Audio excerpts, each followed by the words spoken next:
Bom dia, meus irmãos da Igreja Batista Memorial em Pau Amarelo. Eu quero saudar a todos com a graça e a paz do Senhor Jesus. Não apenas para os irmãos que nos assistem, mas para todos aqueles nossos amigos, todos aqueles que têm nos acompanhado, que têm ouvido a cada domingo, a cada quarta-feira, as reflexões aqui neste canal. Quero pedir aos queridos irmãos que possam abrir as suas Bíblias lá no primeiro livro da Bíblia, Gênesis capítulo 6. Nós vamos ler do versículo 1 ao versículo de número 6. Por favor, abra sua Bíblia lá em Gênesis capítulo 1, Gênesis capítulo 6, versículo de 1 a 6. Vamos a Deus uma palavra de oração para que Deus, através do seu Santo Espírito, possa falar aos nossos corações nesta manhã. Senhor, nosso Deus e nosso Pai que estás nos céus, muito obrigado a Deus por esta manhã, obrigado a Deus pela tua misericórdia que se renova neste dia, obrigado pela bênção da salvação, obrigado, Senhor Deus, porque mesmo diante, ó Deus, dos problemas, mesmo diante das dificuldades, a tua igreja, ó Deus, tem permanecido fiel, a tua igreja tem permanecido, ó Deus, inabalável. Queremos agradecer, ó Senhor, por esta manhã e por esta reflexão, que o teu Espírito Santo, ó Deus, possa abrir os nossos corações, a nossa mente, e que possamos entender acerca daquilo que leremos e possamos, através da compreensão dada pelo Teu Espírito Santo, fazer desta palavra uma verdade em nossas vidas. Nós te oramos com o perdão dos nossos pecados, em nome de Jesus. Amém. Como eu havia pedido anteriormente, você já abriu a sua Bíblia lá no primeiro livro da Bíblia, capítulo 6, Gênesis capítulo 6, de 1 a 6, nós leremos. Na minha tradução diz assim: E aconteceu que, como os homens começaram a multiplicar-se sobre a face da terra, e lhes nasceram filhas, viram os filhos de Deus que as filhas dos homens eram formosas, e tomaram para si mulheres de todas as que escolheram. Então disse o Senhor: Não contenderei o meu espírito para sempre com o homem, porque ele também é carne. Porém, os seus dias serão 120 anos. Havia naqueles dias gigantes na terra, e também depois, quando os filhos de Deus entraram as filhas dos homens, e delas geraram filhos. Esses eram os valentes, que houve na antiguidade, os varões de fama. E viu o Senhor que a maldade do homem se multiplicara sobre a terra, e que toda a imaginação dos pensamentos de seu coração era só má continuamente. E o versículo 6, Então arrependeu-se o Senhor de haver feito o homem sobre a face da terra, e pesou-lhe em seu coração. Meus queridos irmãos, meus queridos ouvintes, minhas queridas irmãs, esse texto da palavra de Deus se encontra no livro de Gênesis, o livro que narra a criação de todo o mundo e da humanidade.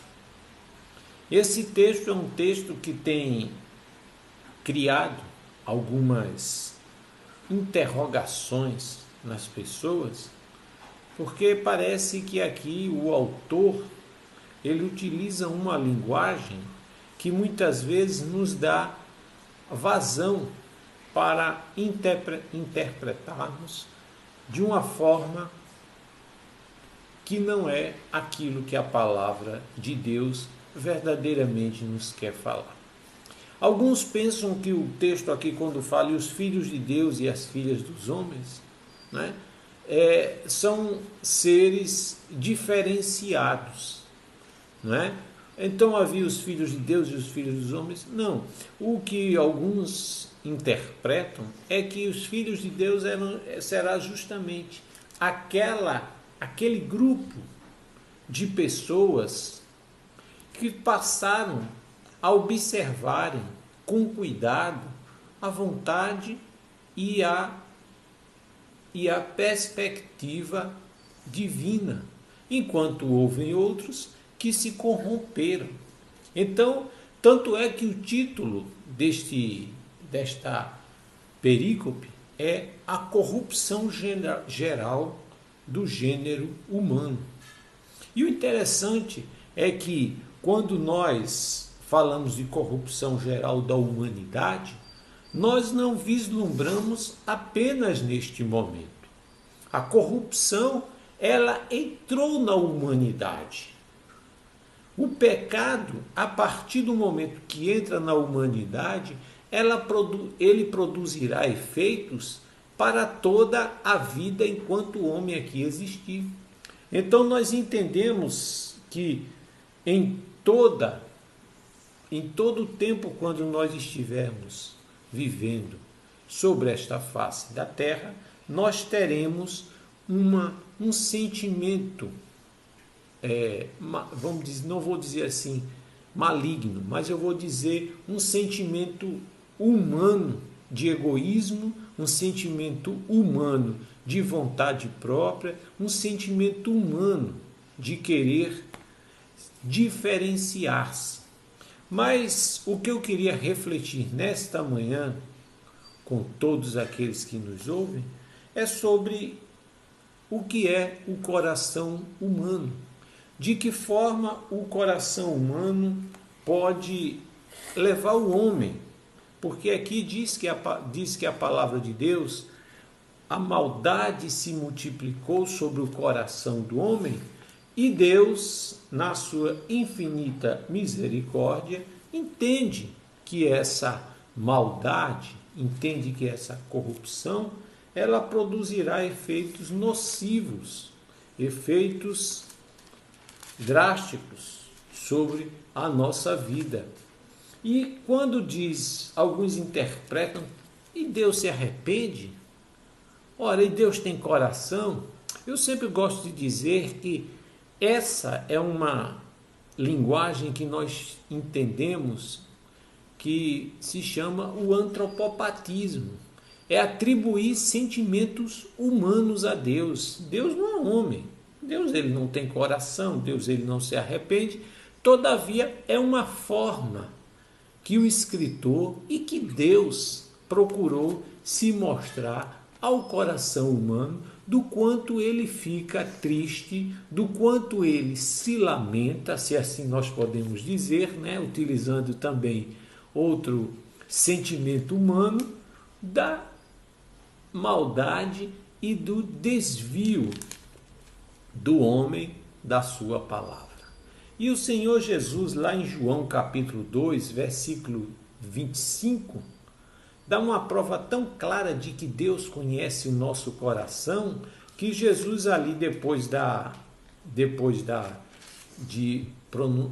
de realizar o primeiro milagre, que foi as bodas de Caná, e depois de Jesus entrar no templo, fazer toda aquela atividade que está descrita no capítulo de número 2 do Evangelho de João, o último versículo 25, diz assim: e não necessitava que alguém testificasse do homem, porque ele bem sabia o que havia no homem. O interessante é que Deus sabe o que está no nosso coração. Deus conhece o nosso íntimo. Deus sabe o desejo que nós temos em dar o melhor a Deus. Mas isso também não pode ser motivo para a gente também não buscar agradar, não buscar fazer a vontade de Deus. Então, mesmo com a corrupção chegando, mesmo com o pecado, a corrupção como reflexo do pecado, ela não pode contaminar o nosso coração.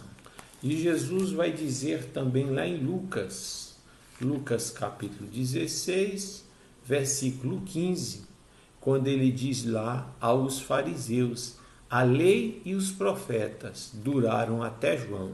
Desde então é anunciado o reino de Deus, e todo homem emprega força para entrar nele. Deus quer que a gente tenha esse desejo. Deus quer que a gente busque incessantemente fazer a sua vontade. O coração pode ser enganoso, o coração pode ser traiçoeiro, mas a palavra de Deus diz que nós precisamos buscar. E como diz a própria palavra, muitos buscam e lutam para alcançar. E para nós encerrarmos, Atos capítulo 1, versículo 24, quando narra o começo da formação da igreja, o historiador Lucas diz assim: e orando disseram: tu, Senhor, conhecedor dos corações de todos, mostra qual destes dois tens escolhido. Quando vai escolher a Matias, que sucedeu a Judas, e Matias é escolhido em lugar de Judas. Então, a própria palavra de Deus diz que Deus já sabia, Deus já sabe o que está no nosso coração. Todavia, nós devemos, como vimos em Gênesis, buscar fazer a vontade de Deus, para que Deus não se arrependa e não se entristeça conosco. Que Deus os abençoe, que você possa ter um amanhã na graça e na paz do Senhor Jesus. Eu queria avisar aos irmãos que hoje à noite nós estaremos realizando, como fazemos habitualmente, primeiro domingo do mês. Então nós estaremos realizando hoje a ceia do Senhor. Separe o pão, separe o suco de uva, que hoje à noite nós vamos estar celebrando a ceia do Senhor. Eu aqui com a minha família, você com a sua família, e assim, unidos como família de Deus, pelo Espírito Santo de Deus, relembrar este momento tão abençoado, fazer em memória a ceia do Senhor. Que Deus abençoe a todos, em nome de Jesus.